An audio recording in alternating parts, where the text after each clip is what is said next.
Vivemos em 2018, 30 anos de democracia brasileira. Trata-se da experiência de maior período desse sistema político em nosso país.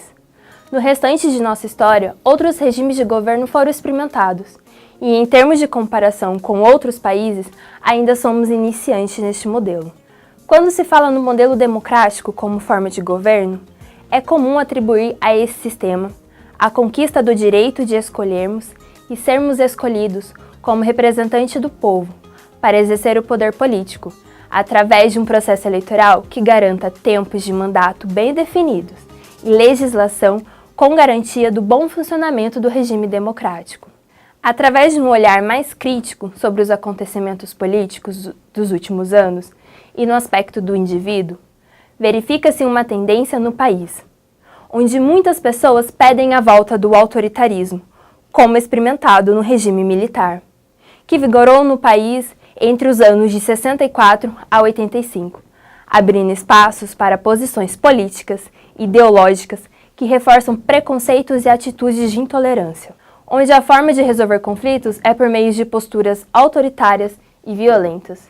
Tal sentimento é alimentado pelo descontentamento e incredibilidade com as instituições públicas, dentre elas o próprio Estado brasileiro, representado em todas suas esferas, tanto o poder judiciário quanto o poder político, vistos como espaços de corporativismo e manutenção do sistema que aí está.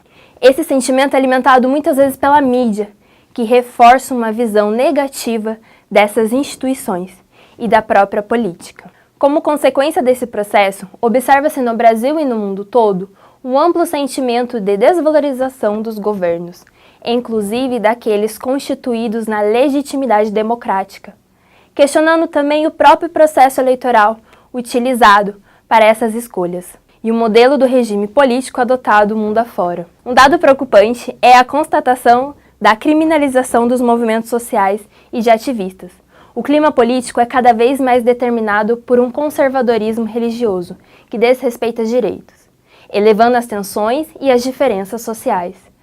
Diante desse quadro, é fundamental que os nossos espaços celebrativos e litúrgicos se tornem espaços propícios de convivência sob a ótica da diversidade e da igualdade, tendo como princípio a resolução de conflitos e compreensão das mais diversas formas de ser e existir. Vivemos numa sociedade plural, marcada por diversas tradições, ideias, convicções. A Igreja prega e anuncia que só com o respeito à pessoa humana a paz social será atingida. Portanto, ela é convocada a ser advogada da justiça e defensora dos pobres, diante das intoleráveis desigualdades sociais e econômicas que clamam ao céu.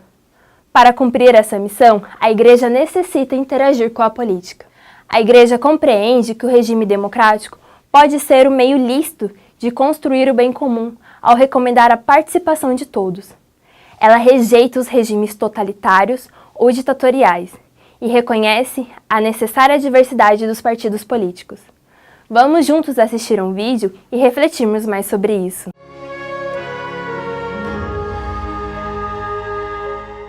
O Brasil, a maior taxa de juros do planeta, o país dos bancos mais lucrativos do mundo, o país em que metade da população mede seu sucesso pelas coisas que possui.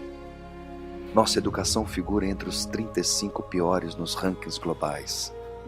Líder mundial em homicídios, com 56 mil mortes anuais. As principais vítimas são jovens e negros, moradores da periferia.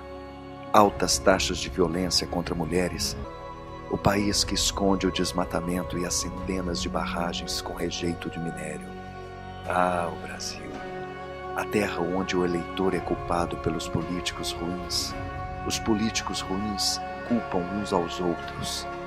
Com uma imensa desigualdade social, menos de 1% dos brasileiros detém 60% de toda a riqueza.